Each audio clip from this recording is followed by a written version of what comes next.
Hola, ¿cómo están? Bienvenidas, bienvenidos y bienvenides, además hoy especialmente por este tema.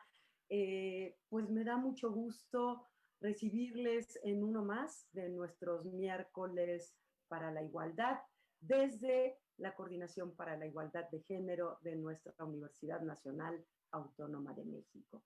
Yo soy Sandra Lorenzano y a nombre de nuestra coordinadora, la doctora Tamara Martínez Ruiz, y de todo el equipo de la coordinación, les doy la bienvenida. Muchísimas gracias por acompañarnos. Y fíjense que hoy tengo el enorme gusto y honor de presentar a dos maravillosas especialistas de nuestra casa de estudios que nos van a hablar del tema de diversidades. Las voy a presentar para luego darles la palabra y que podamos escucharlas a ellas. La doctora Lucía Sicha es doctora en estudios de género por la Universidad de Buenos Aires, Argentina, y licenciada en biotecnología por la Universidad Nacional de Quilmes. Realizó 2 años de investigación en el Departamento de Fisiología del Sistema Nervioso de la Facultad de Medicina como becaria doctoral del CONICET. Reorientó luego su trabajo hacia la epistemología feminista, finalizando el doctorado en el Instituto Interdisciplinario de Estudios de Género en la Facultad de Filosofía y Letras de la Universidad de Buenos Aires. Su tesis se centró acerca de la diferencia sexual. Formó parte del Instituto de Investigaciones Filosóficas desde el año 2014 hasta el 2018. En el 2017 obtuvo la primera mención del Premio de Bioética auspiciado por la Fundación Dr. Jaime Roca por su trabajo El sexo y el género como variables en la investigación biomédica y la práctica clínica. En el año 2019 se incorporó al Centro de Investigación y Estudios de Género de la UNAM con el proyecto La incorporación de la perspectiva de género en la producción de conocimiento biomédico, neurociencias y desórdenes mentales. Bienvenida, Lucía, y paso a presentar a la segunda invitada, la doctora Aletia Fernández de la Reguera Aedo, que es investigadora de tiempo completo en el Instituto de Investigaciones Jurídicas de la UNAM y es coordinadora del Laboratorio Nacional Diversidades de la propia UNAM. Doctora en Estudios Humanísticos con mención honorífica de excelencia en 2015 por el Tecnológico de Monterrey, maestra en Estudios Europeos con especialidad en Migración por la Universidad de Ámsterdam, Holanda, licenciada en Relaciones Internacionales por el Tecnológico de Monterrey, integrante del Sistema Nacional de Investigadores. De 2015 a 2018 fue investigadora de tiempo completo en el Centro de Investigaciones y Estudios de Género de la UNAM, el propio CIEG, del que habíamos hablado. Actualmente coordina un proyecto de investigación sobre procesos de detención y deportación en la frontera sur de México. Imparte cursos de posgrado en temas de migración y género, así como de metodologías cualitativas para la investigación social en la UNAM, la Universidad de Lille, Francia, y la Universidad de Arizona en Estados Unidos. Sus líneas de investigación son género y migración, procesos de detención migratoria, violencia de género y autonomía de las mujeres. Como ven, dos súper invitadas. Así que, si les parece bien, queridas, pues hago una pregunta como para que empecemos este diálogo que estoy segura que será riquísimo. Y me gustaría empezar preguntándole a Lucía Sicha, ¿de qué hablamos cuando hablamos de diversidades? Porque este programa, este miércoles, lo llamamos Diversidades en Cuarentena. Y damos por sentado que todo el mundo sabe y todo el mundo está de acuerdo qué es esto de la diversidad o las diversidades sexogenéricas. ¿Por qué no nos cuentas un poco de qué hablamos realmente cuando hablamos de diversidad o diversidades? Sí, bueno, hola Sandra Larete, muchas gracias por la invitación, es un placer también para mí compartir este espacio. Y como mencionás, Sandra, es una pregunta compleja, porque cuando la vemos usar tantas veces, a veces se vacía de contenido, justamente, y pierde la profundidad y la complejidad. Entonces está bueno como tener por lo menos una noción o una aproximación, porque ser abarcativa es muy difícil, pero sí podemos plantear que cuando hablamos de diversidad en un contexto de diversidad sexual, nos referimos a una forma de hacer visible o de describir diferencias sexogenéricas respecto de las normativas cis-hetero, ¿no? Con esto, ¿qué queremos decir? El prefijo cis es para remitir a las personas que nos continuamos identificando con el género que nos imponen al nacer. Bueno, acá hago una precisión conceptual. Digo imponen y no digo asignan, porque la asignación a mí me da la sensación que es como me adjudican algo que me corresponde, ¿no? Entonces, pareciera que hay una naturalización donde una nace con un género. Y eso en realidad es lo que el discurso científico predominante sostiene, pero es algo que muchas criticamos y confrontamos. Entonces, por imposición es la idea de, a partir de una genitalidad, en este caso nací con vagina, o en términos, podríamos hablar más visibles de ver, macho-hembra, nací con una vagina hembra y se me impone el género mujer. Ese es el género. Y a partir de esa imposición se espera que tenga ciertas habilidades, conductas, una orientación sexual y una identidad de género. ¿Qué quiere decir esto? Que me continúe identificando como mujer, entonces sería cis. Cuando hablamos que la sociedad es cis heteronormativa, es porque justamente naturalizamos la idea de nacer con un género. Entonces, lo cis vendría a ser justamente esta idea. Y heteronormativo es porque se espera que mi objeto de deseo sea lo que se interpreta como el otro género, ¿no? Entonces, cuando decimos diversidad, estamos diciendo que por uno o más motivos hay personas que nos corremos de esta cis heteronorma, ya sea desde la identidad de género o desde la orientación sexual. Entonces, en primer lugar, acá vemos una cosa, que mi identidad de género no predice una orientación sexual. Yo me puedo identificar como mujer cis, pero eso nada dice de mi orientación sexual. Mi identificación es lesbiana, y lesbiana en términos políticos, como en términos políticos también me identifico mujer cis. ¿Qué quiere decir lo político? Que no hay una esencia biológica que defina ni mi identidad de género ni mi orientación sexual, ¿no? Entonces, esa es en primera instancia una diferencia importante. Identidad de género por un lado, orientación sexual por otro. Y además podemos complejizar un poquito más hablando de la expresión de género, porque mi identidad de género tampoco es predictiva de mi expresión de género. ¿Qué quiere decir la expresión de género? Bueno, la gestualidad, la forma de vestir, la forma de caminar, cómo quiero que me llamen, cómo quiero que me vean, cómo me comporto. Entonces, si te fijas, por ejemplo, yo me puedo identificar mujer, cis, porque fue el género que se me impuso al nacer, continúo con esta identificación. Mi expresión de género no responde a lo que se espera como mujer, que sería la idea de feminidad, ¿no? Mi expresión puede ser más ambigua, de hecho. Y eso nada dice de mi orientación sexual, mi objeto de deseo, que es que me atraen otras mujeres.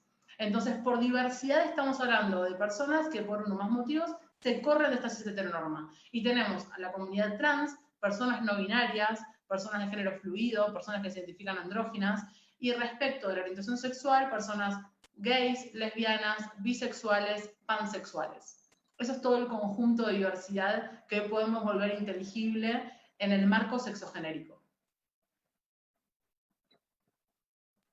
Muy bien, muchísimas gracias. Creo que es bastante claro esta pequeña exposición sobre la cual seguiremos un poco profundizando, pero aprovecho y le pregunto a partir de esto a Letia, que coordina el Laboratorio Nacional Diversidades, si estos conceptos sobre diversidades son los que se manejan en el laboratorio, Letia. Sí, bueno, pues me gusta mucho estar el día de hoy compartiendo la mesa con Lucía y contigo, Sandra. Creo que Lucía ha hecho una síntesis, ¿no? Como de algunos conceptos clave que están cuando estamos discutiendo, cuando estamos trabajando sobre teorías de la diversidad. Y por supuesto que se trata de esta idea que lo que yo como complemento, rescato de lo que Lucía también está diciendo, es romper con esta también como estructura dicotómica de asumir las identidades, donde están estos mandatos propios de la feminidad y mandatos propios de la masculinidad, que ya lo explicó muy bien, están anclados, ¿no?, a esta biología con la que nacemos, y yo me iría como un paso atrás, que también es mucho el trabajo que Lucía hace, es decir, cómo también cuestionamos a la ciencia y cómo cuestionamos también a la medicina, ¿no? La medicina es una disciplina muy dicotómica donde dejamos de cuestionar ese ese mundo en el que vivimos, donde desde que se sabe que una mujer está embarazada, la primera pregunta es, ¿va a ser niño o va a ser niña, no? Y hay todo un mundo, una serie de expectativas sobre esa criatura, y que además la medicina, ¿no? Y esto es un debate que se tiene constantemente, y en la UNAM estamos en diálogo, intentamos generar estos diálogos con la Facultad de Medicina, es, bueno, también esa designación de la biología es a partir de la genitalidad, y entonces nace esa criatura y a partir de los genitales expuestos, que son visibles, se determina si es niño o niña, y todo un mundo de posibilidades o de restricciones a partir de esa identidad de género asignada, que ya lo explicó muy bien Lucía, distinto a lo que las personas logramos desarrollar, aceptamos o rechazamos como nuestra expresión de género, y muy distinto la parte de orientación sexual, que inclusive me gustaría, Lucía, que pudiéramos hasta complejizar la discusión de la orientación, ¿no? Como ya también dejamos de hablar de orientación porque se sigue entendiendo que es algo fijo, algo lineal, y la verdad es que la parte del deseo y la sexualidad se vive de una forma mucho más rica y mucho más compleja, ¿no? Entonces, yo diría, Sandra, en el Laboratorio Nacional de Diversidades, actualmente, bueno, es un laboratorio que fue creado en el 2017 como laboratorio CONACYT. El objetivo del laboratorio era y sigue siendo crear investigación aplicada, y actualmente está muy enfocado a la incidencia en política dentro de la universidad, y particularmente con los jóvenes de bachillerato. Si bien nosotros tenemos una idea y atendemos a todo lo que es la comunidad universitaria de manera amplia, sí detectamos, y espero más adelante ahorita tener la posibilidad de plantear este como primer diagnóstico que hay sobre las necesidades para habitar, para vivir la diversidad como universitarios. Sí hay enormes diferencias en lo que, no diría enormes, pero hay particulares diferencias entre lo que se puede vivir en el corazón de Ciudad Universitaria con les jóvenes de licenciatura. Es muy distinto a lo que se vive en los planteles de bachillerato y de los SHs, que están de alguna manera más excluidos, y donde estas ideas que nosotros discutimos sobre cómo se vive la diversidad, pues muchas veces no están llegando en el discurso, y empezando por ahí, porque hay que nombrar. Y yo cerraría como esta primera intervención como con esta, yo creo que estamos en un momento en México y en la universidad particularmente, donde parece que se están tolerando otras formas, otras identidades, y no se está asumiendo esto que Lucía discute mucho en su trabajo, que es, pues no, o sea, no es que hay una forma natural de una identidad y una orientación sexual, y que todas las demás formas aceptadas como diversidades son alternas a la sexualidad. Hay que cuestionar desde inicio por qué y cómo se van disciplinando y clasificando estos cuerpos, y si es mucho a partir, yo insisto, ¿no? En hacer una crítica más amplia desde la medicina y desde la biología, quienes están determinando estas formas de identidad, y aparte entendiendo la identidad como algo fijo, cuando las teorías de identidad también hablan, pues que las identidades son moldeables. Piensen en cada una de nosotras, cómo hemos ido también modificando y cambiando a lo largo de nuestro curso de vida, nos sentimos frente a y a cómo vivimos nuestra sexualidad. Sí, muchísimas gracias, Aletia. Lucía, me parece que aquí hay un buen tema para el diálogo y para que nos cuentes desde el lado de la ciencia, justamente, y de la biomedicina y demás, ¿qué podemos decir sobre esto? Sí, bueno, estaba escuchando a Aletia, la verdad completamente de acuerdo con vos, Aletia. Me parece que hoy, cuando remitimos a esta idea, ¿no?, de identidad y orientación, lo que buscamos es justamente visibilizar que por ciertas elecciones se nos prohíben derechos, pero de ninguna manera queremos esencializar, ¿no?, estas identidades y orientaciones. Por lo menos no todas las personas buscamos esto, y yo estoy completamente de acuerdo con Aletia, que también es una forma que tenemos hoy, una herramienta o una estrategia política para el acceso a derechos. Y en el sentido que justamente hablaba Aletia, yo completamente estoy de acuerdo con esta idea de pensar que si nacemos con un género y una orientación sexual, se diversifican, la diversidad se entiende como que hay un punto de partida y después hay una diversificación de otras identidades y orientaciones. Por eso hago hincapié en la imposición, porque en realidad son todos procesos simultáneos. Porque las personas que se siguen identificando cis, por ejemplo, que naturalizan o no, porque ahí, por ahí yo me lo puedo cuestionar y me sigo identificando igual como cis, pero eso no implica que piense que nací cis. Pero las personas que lo naturalizan también están actualizándolo y ejercitando su identidad todos los días. Y su orientación sexual también es una práctica activa. Entonces son procesos simultáneos, tanto la naturalización como la desnaturalización. El punto es que tenemos que ver que si no nacemos, si decimos que no nacemos ni con una identidad ni con una orientación, lo que estamos discutiendo justamente es lo que mencionaba Sandra, es esta idea biologicista. El discurso científico es esencialista y biologicista. Esencialista porque insiste en que hay una esencia que nos define. El esencialismo no necesariamente puede ser biológico, puede ser cultural. Cuando homogeneizamos a una comunidad porque decimos que es parte de una misma cultura, por ejemplo. Pero el discurso científico es biologicista, porque va a poner en la biología esta idea de esencia. Entonces, de acuerdo a este discurso científico predominante sobre la identidad y la orientación sexual, que hoy creo que recae sobre todo en las neurociencias, lo que va a decir este discurso es que nacemos, y esto lo va a justificar justamente en términos cerebrales, con una identidad de género, que es cis, obviamente, y con una orientación sexual que es heterosexual. El justificativo es los roles que nuestros ancestros tuvieron en la reproducción, ¿no? Entonces hay una reducción de nuestra complejidad a adaptaciones evolutivas. La realidad es que estos estudios en realidad tienen bastantes sesgos epistémicos y metodológicos, muchas inconsistencias, y en primer lugar hay estudios que han mostrado la invalidez de categorizar los cerebros de acuerdo a la genitalidad. Es decir, el justificativo de las neurociencias es que nací con una vagina y eso me determina un cerebro que hace que tenga una orientación hetero y una identidad cis. Sin embargo, el punto de partida ya es inválido. ¿Por qué? Porque mi genitalidad no predice un tipo de cerebro. Es decir, si bien hay cromosomas que llamamos sexuales, que impactan en nuestro cerebro, y hormonas mal llamadas sexuales, porque testosterona, que es a la que se remite fundamentalmente, estrógenos y progesteronas son hormonas que sintetizan todos los cuerpos. Si bien estas hormonas tienen un impacto en nuestro cerebro, no lo determinan. Y esto es porque hay muchos otros factores que impactan en nuestro cerebro, ya sea hormonas no sexuales, cromosomas no sexuales.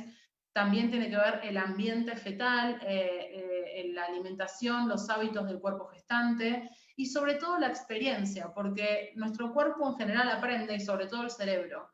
Una experiencia que tiene que ver con las prácticas cotidianas. Aprendizaje y memoria son puntos de partida para saber que nuestra biología está en constante movimiento, dinámica y no fija. Y esto es especialmente válido para el cerebro, que es el órgano más plástico, es decir, el más susceptible a incorporar este aprendizaje y a memorizar, ¿no? Y nuestra experiencia está indefectiblemente generizada. Entonces tenemos hábitos y prácticas que repercuten en nuestro cerebro. De una manera que, incluso si hacemos alusión a diferencias a nivel género, estas diferencias no son innatas, son aprendidas. No hay manera de acceder a lo innato en nuestro cerebro. Por eso las hipótesis son tan refutables de estos discursos predominantes, porque no hay un cerebro que esté libre de cultura. Eso por un lado. Y por el otro, lo que creo que tenemos que empezar a discutir, y desde una epistemología feminista latina, en contraposición con un feminismo anglosajón que de alguna u otra manera naturaliza esto que voy a criticar, es la idea de qué nos puede explicar el cerebro en tanto agente causal. Es inválido caracterizar que hay dos tipos de cerebro, no porque son todos iguales, sino porque son todos diferentes, justamente. Hay tantos cerebros como personas. Pero incluso diciendo que hay tantos cerebros como personas, ¿podemos a partir del cerebro de una persona predecir su identidad o su orientación sexual o su expresión de género? Esto es lo que tenemos que discutir, y me parece, Aletia, muy rico, sobre todo que exista este laboratorio en México, porque es la mayor crítica que vemos al discurso predominante biomédico viene de este feminismo anglosajón. Y es un feminismo que, si bien remite a la idea de cerebro queer, ¿no? Hay tantos cerebros como personas, no está discutiendo que a partir del cerebro yo pueda predecir una conducta tal como es la orientación sexual, por ejemplo, tal como es la identidad de género. Lo que no estamos criticando acá, y me parece fundamental de vuelta desde un feminismo latino hacerlo, es esta idea de conexión causal entre biología y atributos psicológicos. Entonces, eso es algo que me parece que tenemos que retomar para justamente dejar de ver la diversidad como lo marginal. Porque es lo marginal no por la cantidad de personas, sino por la calidad de lo que estamos planteando con nuestras prácticas. La calidad de lo que estamos planteando, que es poner en cuestión un sistema que se sustenta y legitima lecturas de los cuerpos que son jerárquicas, jerárquicas sobre la base de los privilegios del sujeto ideal, que es este sujeto androcéntrico, cis, blanco, varón, heterosexual, adulto. Muchas gracias, Lucía. Es sumamente esclarecedor esto y nos lleva, digamos, de este mundo de la biología, la medicina e incluso el feminismo anglo, nos trae a nuestro mundo. A mí me interesa especialmente esta idea de las epistemologías del sur y de los feminismos del sur, ¿no? Llamados globalmente así, o latinoamericanos, o como queramos decirles. Y ahí entra algo que de alguna manera complementa esto que estamos viendo desde la biología, que es el tema social. Porque todo esto evidentemente tiene repercusiones en el modo en que esas diversidades, como decías tú, la propia idea de diversidad nos habla de un núcleo que sería el que está bien y los otros son pues esos diversos que surgen a partir de esto, ¿no? Y eso tiene consecuencias sociales terribles para un número de personas y de comunidades enorme. Entonces, me gustaría, Aletia, que habláramos un poco de eso. Si quieres partir de los temas que tienen que ver con esta marginación, esta discriminación, que llega incluso a la violencia más feroz, lo sabemos, tanto en el país como dentro de nuestra propia universidad. ¿Qué han visto en el laboratorio a partir de esto?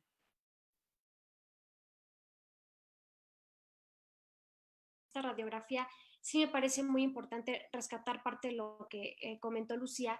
En cuanto a, yo parte de mi proyecto de investigación tiene que ver con los procesos de autonomía de las mujeres, el tipo de decisiones que las mujeres toman, y muchas encuestas en México, o ha habido estudios cuantitativos que han medido cuántas decisiones toman las mujeres, y con base en ese número de decisiones es mayor o menor autonomía. Dentro de una visión sociológica cualitativa como lo que yo trabajo, me he ido un poco más atrás. Y antes de estar estudiando las decisiones que toman las mujeres, el tipo de preferencias que tienen las mujeres, el rango de preferencias que tienen en su vida.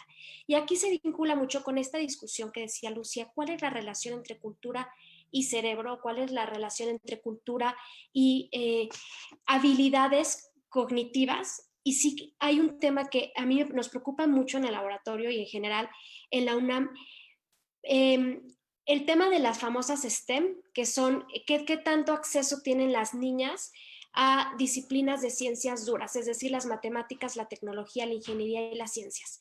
Si bien también hay un tema muy interesante, y esos son estudios que ha hecho el CIEG, ¿no?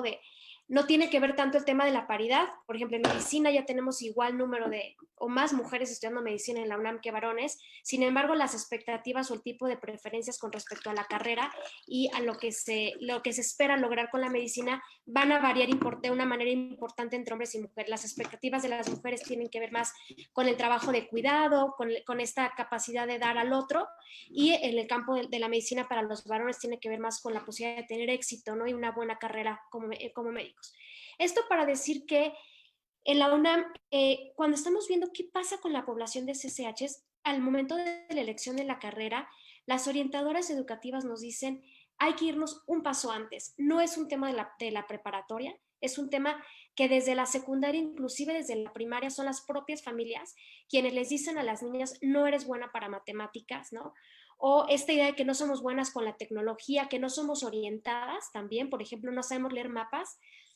Yo discutía con una amiga, me decía, bueno, ¿cómo vamos las mujeres a desarrollar este sentido de orientación si cuando somos niñas no salimos de casa?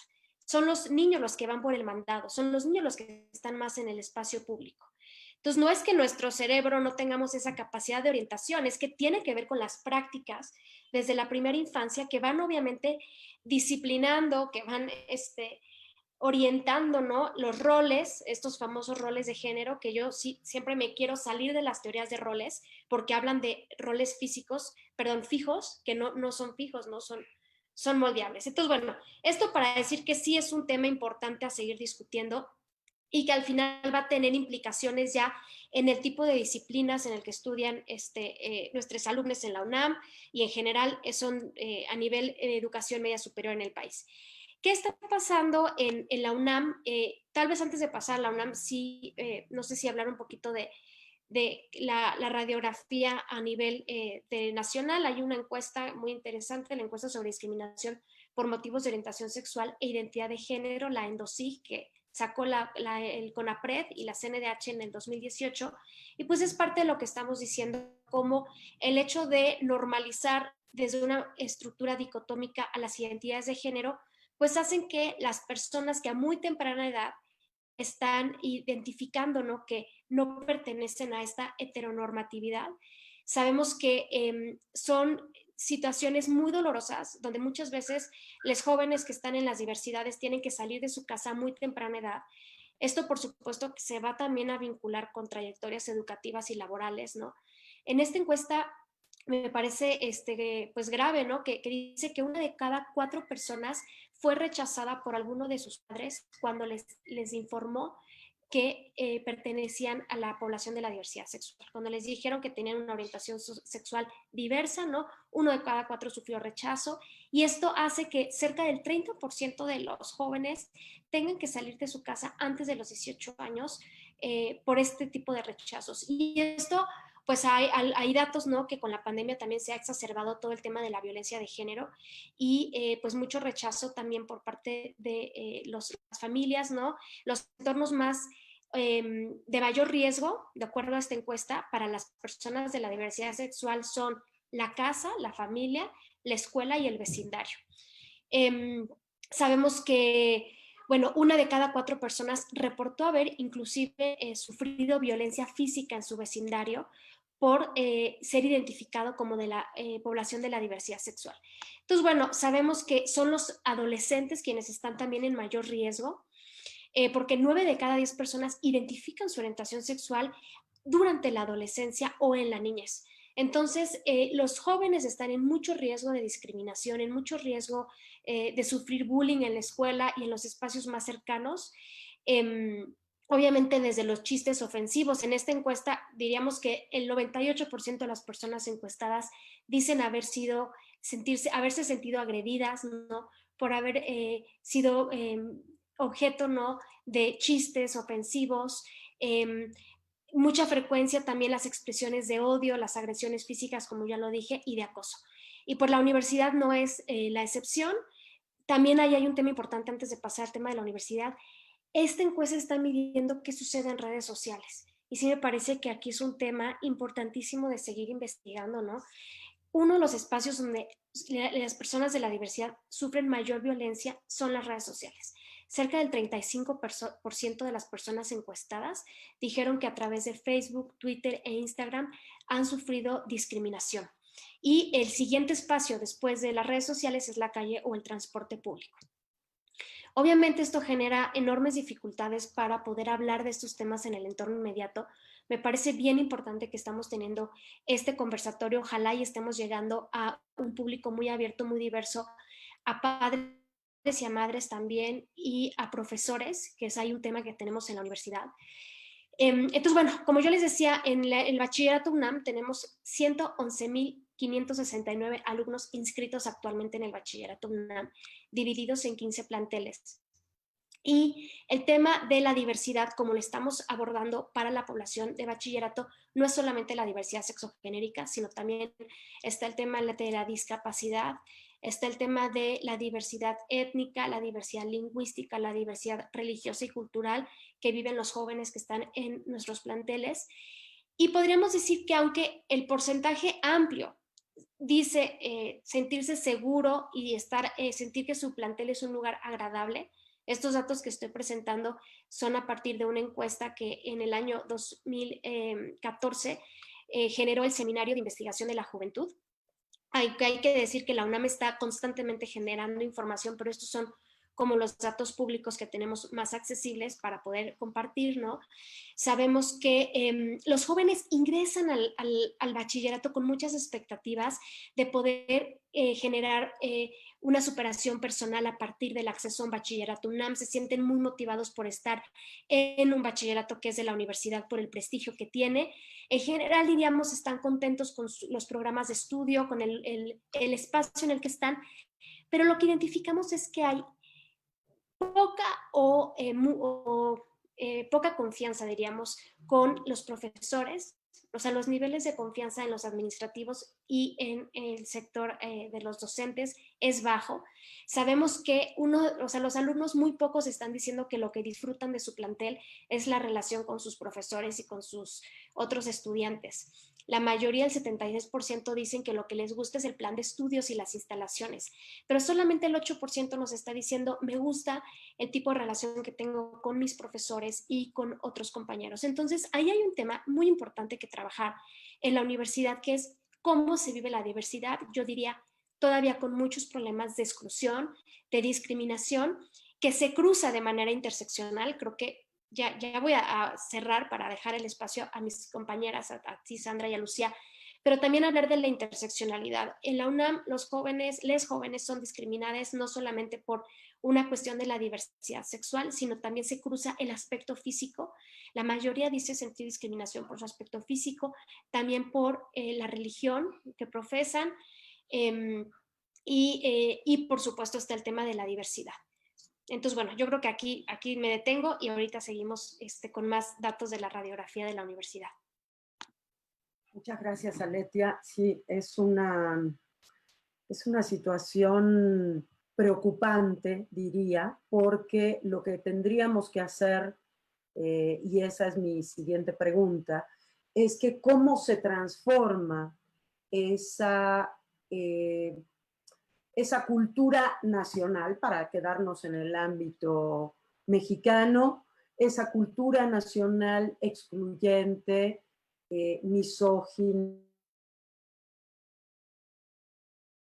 transfóbica, etcétera. También racista, clasista, sexista, lo vimos. Esas encuestas hechas por CONAPRED son sumamente útiles para darnos los datos a nivel nacional y sumamente preocupantes. Y esto mismo se repite quizás con algunas variantes en nuestra universidad. ¿Cuál es la manera de transformar no tanto a aquellos que están catalogados dentro de los parámetros de la diversidad, sino a la sociedad que los acoge o no los acoge o los rechaza? ¿Cuáles son las herramientas, cuáles son las estrategias que tenemos que poner en práctica para transformar eso? Porque mientras no transformemos eso, es muy difícil que podamos transformar nada más. Es un poco el tema que se discute en el feminismo, y quizás podemos hablar de feminismos que son también excluyentes, cosa que nos preocupa mucho, la relación del feminismo con la construcción de nuevas masculinidades, ¿no? ¿Cómo hacemos para generar estas nuevas concepciones de los jóvenes, pero básicamente de los seres humanos, ¿no? Para que nuestra comunidad y nuestra sociedad pueda aceptar esas diversidades, las múltiples diversidades que muy bien planteaste, Aletia. ¿Qué dices, Lucía? ¿Hacia dónde nos vamos? Yo tengo un montón de información, quiero decir un montón de cosas, pero voy a ordenarme un poco. No, porque... Puedes, tenemos tiempo. No, es que estoy muy de acuerdo con lo que plantean las dos, Sandra y Aletia. Me parece súper fundamental varios puntos. Me parece que, sintetizando un poco la pregunta que hace Sandra y retomando el último punto de Aletia, en relación sobre todo con el concepto de diversidad en la comunidad y esta idea de cómo hacer el cambio, ¿no? Cómo hacer el cambio y cómo interpretar la diversidad para también tener en cuenta el concepto interseccional que introdujo Aletia. Y acá es interesante, porque para mí el lenguaje es hacer mundo, o sea, no es que va la palabra por un lado y el cuerpo por otro, la práctica por otro. Entonces, lo primero también es familiarizarnos con estos conceptos. Y esto es algo de lo que planteaba Sandra antes. ¿Qué es la diversidad? ¿Diversa a quién? Entonces, estamos planteando que somos diversas por unos motivos, la comunidad LGTBIQ+, a una prescripción cis-heteronormativa. Y digo esto porque una vuelta, por ejemplo, circuló una vez en los medios un cartel que decía la heterosexualidad también es parte de la diversidad. Se prendió todo fuego. ¿Y por qué? ¿Por qué enojó tanto esto? Porque lo que estamos planteando cuando decimos diversidad no es criticar a la persona que tiene prácticas heterosexuales y decirle que es cómplice de prácticas androcéntricas. No es eso. Estamos hablando de un sistema que penaliza, que estigmatiza y marginaliza por una identidad y por una orientación sexual. Entonces, la heterosexualidad obligatoria, más allá de las personas que cuestionen su práctica o no, lo que está haciendo es, de alguna manera, legitimando la heteronorma en un sentido de la naturalización. Eso no quiere decir que la persona que tenga prácticas heterosexuales sea heteronormada, o que yo como lesbiana no pueda tener prácticas heteronormativas, porque la heteronorma tiene que ver con una forma de vincularse que es simbólica. Entonces, tenemos que entender que cuando decimos diversidad, estamos cuestionando que por las prácticas sexuales, solo por eso, estamos siendo marginalizadas y privativas de ciertos derechos, ¿no? O violaciones de derechos tenemos incluso. Y esta es la misma idea cuando las personas que una identifica como cis se ofenden y dicen, no, yo no soy cis, soy mujer, te dicen muchos, ¿no? Como si fuera una ofensa. Entonces, ahí también hay un criterio político. El punto de poner el prefijo cis, que viene de hecho de un activista, investigador, un varón trans, es correr del eje de referencia. La identidad cis. Porque si no, yo estoy pensando que nací cis y de ahí señalo. Entonces, lo que tenemos que empezar a hacer es familiarizarnos con estos conceptos, con la idea de cis, con la idea de diversidad, para que las personas que se identifican cis, que se identifican o tengan prácticas heterosexuales, sepan que no es una reacción contra las personas y que esas personas pueden también comprometerse con lo que es la violación de derechos humanos de personas que tienen otras prácticas. Porque acá hay algo importante, y es que los derechos humanos no son un recurso limitado. Entonces, acceder a derechos por parte de una comunidad que no los tiene, no implica sacárselos a otra comunidad. Y esto va un poco en línea con lo que vos planteabas acerca de feminismos que son excluyentes, por ejemplo, el feminismo TERF, que es trans excluyente, que piensan que visibilizar a la comunidad trans es invisibilizar a la mujer cis, como sujeto histórico y político. Y eso es parte de reproducir una lógica androcéntrica, donde de vuelta parece que los derechos son limitados. Y que encima también disputan o de alguna manera critican una jerarquización de los cuerpos, en este contexto sería que el varón cis tenga una jerarquía por sobre la mujer cis, pero están jerarquizando sus propios cuerpos por lo que son otras identidades. O sea, la mujer cis parece que tiene una jerarquía en relación con otros cuerpos o identidades. Entonces acá tenemos que tener un ojo crítico y decirnos qué estamos reproduciendo como feministas, en nuestras prácticas feministas, y qué queremos decir cuando planteamos en el discurso político y material este tipo de conceptos, porque tienen que tener ese valor y ese peso. Y acá también es importante hablar de diversidad por un lado y disidencia por otro. Porque que yo me corra, por ejemplo, una práctica normativa como es la heterosexualidad, que de vuelta no implica que no sea heteronormativa mis prácticas con otras mujeres, estamos hablando de la práctica concreta, ¿no? De lo que espera la sociedad. Que yo no tenga esa práctica no quiere decir que quiera militar mi práctica o mi orientación sexual. Si yo no me identificara cis y quizás me identificara como una persona trans o no binaria, no quiere decir que quiera militar mi identidad. Mis derechos no se agotan ahí tampoco. Son dos cosas ahí. Disidencia quiere decir cuando yo elijo o soy activista en relación con mi orientación sexual y identidad de género, digamos, ¿no? Pero no todas las personas eligen eso. Hay personas que por ahí se corren de la práctica heterosexual, se identifican, por ejemplo, mujeres lesbianas y no quieren militar su orientación sexual. Hacen otra cosa, tienen otro trabajo, no se dicen feministas y quieren vivir su vida y punto. Y es válido. Y lo mismo con las personas que no quieren militar su identidad de género cuando se corren de una práctica o una identidad cis. Entonces la disidencia tiene que ver con un activismo que no es necesario, no necesariamente lo van a querer plantear personas que sí se corren de estas normativas. Y por otro lado, también entender que los derechos de las personas que somos activistas por la identidad y la orientación de género no se agotan ahí. Tenemos derecho a la educación, como planteaba Letia, ¿no? Esta idea de que te expulsan y tenían una familia, un acceso educativo, un trabajo, una vivienda. Estos derechos son derechos humanos. Entonces, mis derechos como persona no se agotan en una identidad u orientación sexual que se corre de lo normativo. Estos conceptos son importantes también para tener en cuenta, porque muchas veces somos cómplices o legitimamos prácticas que supuestamente criticamos. Tanto personas de la diversidad y de la disidencia, como personas que justamente se sienten tocadas, heridas o susceptibles porque se les dice cis o que la heterosexualidad no forma parte de la diversidad. No tiene que ver con la reacción contra la persona, son conceptos políticos y que por ahí es parte de un feminismo crítico de alguna manera con estas situaciones, tener que tener una buena comunicación y una buena difusión de estos conceptos y prácticas. Y otra cosita chiquita que quería retomar que dijo Aletia fue en relación con la baja visibilidad o la masculinización de áreas como las STEM. Que esta idea de justamente la lectura de mapas y la espacialidad es una idea que legitima el discurso neurocientífico como te dice que hay dos cerebros y que el del varón está especializado para este tipo de actividades.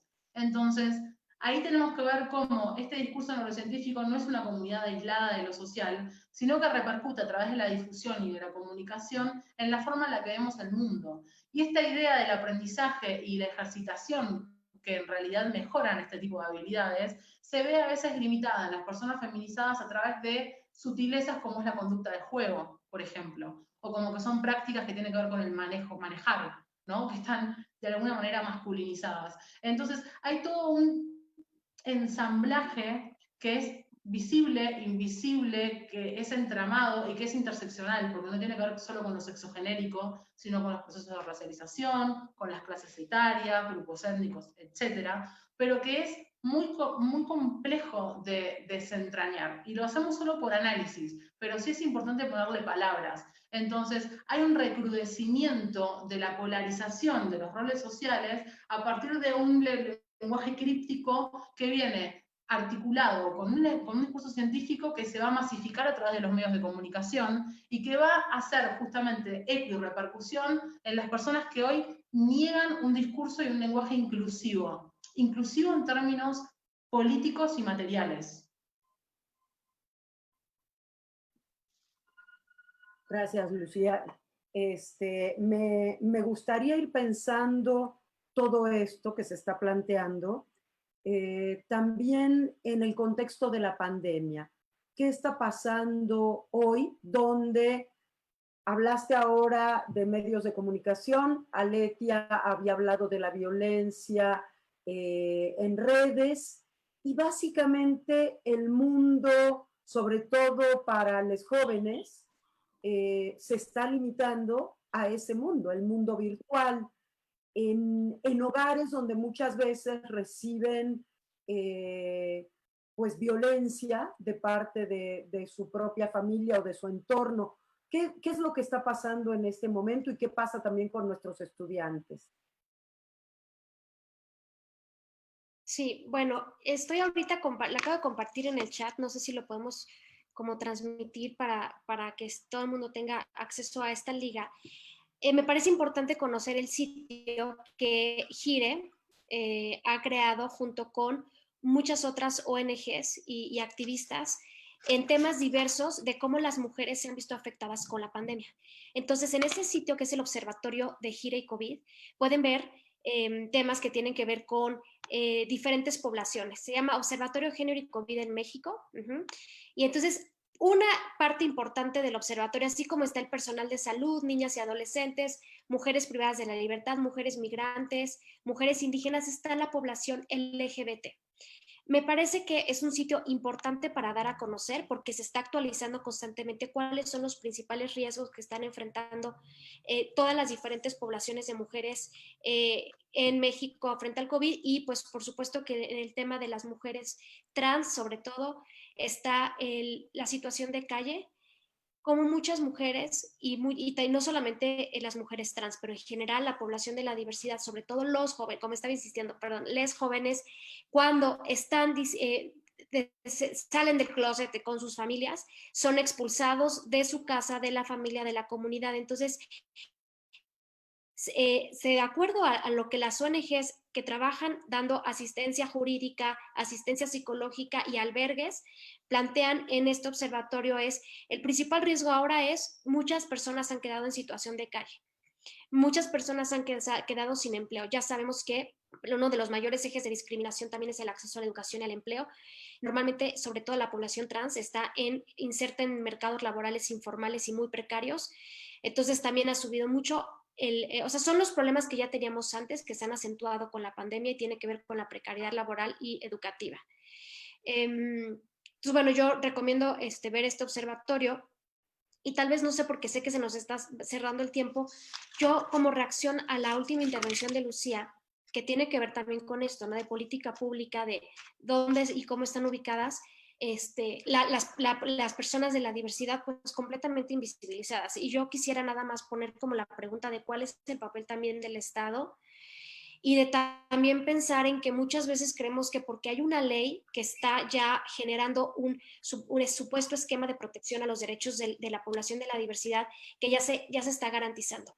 Y en el caso particular de la pandemia, también parte de lo que se está explicando, me parece muy importante en este observatorio, pues es que sí, este año, ¿no?, se crea este protocolo que es para que las personas, se llama tal cual, protocolo para el acceso sin discriminación a la prestación de servicios de salud para las personas trans, personas de la diversidad. Pues no importa que haya protocolos, no importa que esté México, la Ciudad de México como ciudad santuaria para muchos temas relacionados con las poblaciones más vulnerables de la diversidad, finalmente estos marcos legislativos y estos protocolos recaen en funcionarios.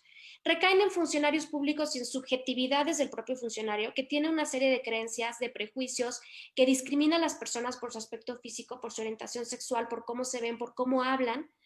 Y entonces, pues de nada sirve tener estos marcos jurídicos y estas políticas públicas si al final las personas van a ser sumamente discriminadas cuando se acercan a una ventanilla de un servicio de una burocracia local. Y esto está pasando ahora con COVID. Muchísima gente está temiendo acercarse a los servicios médicos porque si ya vivían el maltrato en el servicio público médico, de salud, perdón, pues ahora con la contingencia pues también se complican más la posibilidad de acceso a derechos básicos como el derecho a una consulta médica, ¿no? Yo creo que ahí lo cerraría esta parte. Muy bien, muchas gracias, Aletia. Vamos con un comentario de cierre, Lucía, Aletia, ambas, por favor. Empezamos con Lucía. Sí, no, un agregado acá que totalmente, yo creo que en situaciones de emergencia, como es el caso de la cuarentena, siempre se acentúan las desigualdades. Entonces, cuando hay desigualdades en términos de derechos políticos y materiales con la comunidad LGTBIQ+, la vamos a ver exacerbada en estos contextos. Pasa con el déficit en los tratamientos hormonales de personas que los estaban siguiendo, y en la atención primaria de salud en general, algo que es un déficit continuo. Y acá solamente también querría cerrar con lo que es más centrado por ahí en mi trabajo, y tiene que ver con el acceso a la salud, entendiendo la salud mental, en primer lugar, no desde una perspectiva cerebrocentrista, que sitúa el cerebro como la sede de la salud mental, sino salud en términos corporizados, la necesidad de un bienestar físico, y además no desencarnado, pero no porque la biología cause nuestra salud, sino como nos movemos en simultáneo, ¿no? Somos todos juntos, no hay una mente que esté antes que un cuerpo y un cuerpo antes que una mente. Entonces, desde esta perspectiva, también visibilizar que los discursos que estamos teniendo y politizando desde nuestra comunidad, lo que intentan es esta idea de salud, una salud integral con derechos, y que quiero subrayar de vuelta, los derechos para esta comunidad no implica sacarle derechos a otras personas, y tampoco implica que nuestros derechos se agoten en la lucha que tiene que ver con la identidad y la orientación sexual. Eso es fundamental tener en cuenta. Y también llamar al compromiso político de todas las personas que pueden participar, teniendo en cuenta que para eso tienen que cuestionar sus privilegios. Y es necesario incomodarnos, digo. Yo cuando me identifico políticamente como mujer cis lesbiana, lo hago subrayando que tengo un privilegio por ser cis, obstáculos por ser mujer y por ser lesbiana. Pero tenemos que estar dispuestas a eso. Y cuando elegimos no nombrar, siempre digo lo mismo. Cuando pienso que no tengo género, evidentemente soy varón. Si pienso que no tengo identidad de género, soy cis. Si pienso que no tengo orientación sexual, soy heterosexual. Si pienso que no estoy racializada, soy blanca. Y si pienso que no hay adultocentrismo, es porque soy adulta. Entonces, tenemos que empezar a corrernos de este eje de referencia y incomodar con nuestras preguntas nuestras propias prácticas. Muchas gracias. Cerramos, Aletia. No, no te oímos. Ha sido muy enriquecedor, creo que es un tema que se tiene que seguir discutiendo en la universidad. Yo creo que lo primero es nombrarlo, no es... también hay toda una discusión que trabajamos mucho con los y las docentes, toda esta parte del lenguaje incluyente en las aulas, toda esta parte que hay mucha crítica sobre las categorías y las etiquetas y que podríamos discutir por si esas etiquetas acaban también reforzando el binarismo y la dicotomía. Pero por otro lado, en los jóvenes lo que estamos viendo es que sí está siendo un espacio de apertura, por lo menos en el ámbito universitario, que también hay que decirlo, pues es un ámbito muy privilegiado. Yo también trabajo con poblaciones migrantes y he trabajado con mujeres trans privadas de la libertad y el nivel de discriminación y de exclusión en las estancias de gobierno en las que están, en los centros de privación de libertad, pues ni siquiera se contempla la posibilidad de entender que hay personas de la diversidad y que necesitan otro tipo de condiciones. No pueden poner a las mujeres trans en detención migratoria en los mismos espacios que los varones. Eso es otro tema para discutir en otro conversatorio. Lo que quiero decir es que dentro de nuestra burbuja, que yo digo que es la UNAM, y que nuestra burbuja, que es la comunidad universitaria, sí el hecho de poder hablarlo y de poder generar estas otras formas de dialogar y de que los jóvenes se puedan identificar, sí me parece que es algo que se tiene que reforzar, y parte del trabajo del laboratorio es también replicarlo en otros espacios que sean fuera de la UNAM, con jóvenes de bachilleratos, ¿no? Porque sí hay mucho trabajo que hacer todavía con ese núcleo donde se vive la vida cotidiana, que son los papás y las mamás, los profesores, los orientadores, muchas veces orientadores de educativos, ¿no? Ahí falta muchísimo trabajo que hacer para que estén aquí en estas discusiones, que además es jerarquiza y subordina, tiene que progresar y que trascender si es que queremos seguir en diálogo con los jóvenes. Faltan mecanismos de diálogo y de comunicación, y pues en eso estamos. Yo les agradezco muchísimo que hayamos podido tener esta conversación, y Sandra, ojalá y tengamos más de estos conversatorios. Muchísimas gracias. Gracias a ti, Aletia, gracias, Lucía. Realmente creo que sí que tienen las dos razón, y retomamos esto que dicen, hay que seguir hablándolo, hay que seguir poniéndolo sobre la mesa de diálogo, hay que seguir problematizando y cuestionando todas estas categorías que se han naturalizado en términos sociales y culturales y que están lastimando a nuestra comunidad, y por comunidad entiendo a nuestra sociedad, a nuestras familias, a nuestros vecindarios y también a nuestras aulas universitarias. Entonces tenemos mucho trabajo por hacer. Nosotras desde la Coordinación para la Igualdad de Género defendemos mucho como primer objetivo la sensibilización.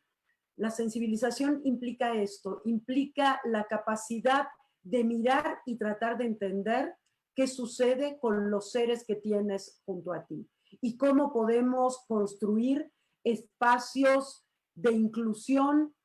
La palabra tolerancia, yo tengo ciertos conflictos, ya podríamos usarla con más cuidado, me parece, es más de inclusión y de respeto, porque la tolerancia parece que como que te doy chance, ¿no? Entonces, estos espacios de inclusión y de respeto, y sí, tenemos el enorme privilegio como universitarias, universitarias, de generar estos cambios desde aquí. Así que ha sido un lujo absoluto escucharlas y pensar que podemos seguir construyendo desde aquí. Yo las invito a que sigamos en contacto, sigamos tejiendo estas redes. También invito a todas las personas que nos están escuchando, que nos están viendo, que se sumen, que nos manden mensajes, que nos hagan preguntas, que vayamos construyendo entre todos esta nueva universidad y este nuevo México más incluyente y más respetuoso. Les agradezco muchísimo y ojalá la próxima vez ya podamos vernos sin Zoom de por medio. Muchísimas gracias, cuídense mucho. Y a ustedes que nos han acompañado y que nos acompañan semanalmente, pues les agradecemos de verdad, de corazón, que estén aquí con nosotras, con nosotros, con nosotres. Muchísimas gracias y hasta el próximo miércoles. Gracias, Lucía, gracias, Aletia, y seguimos en esto.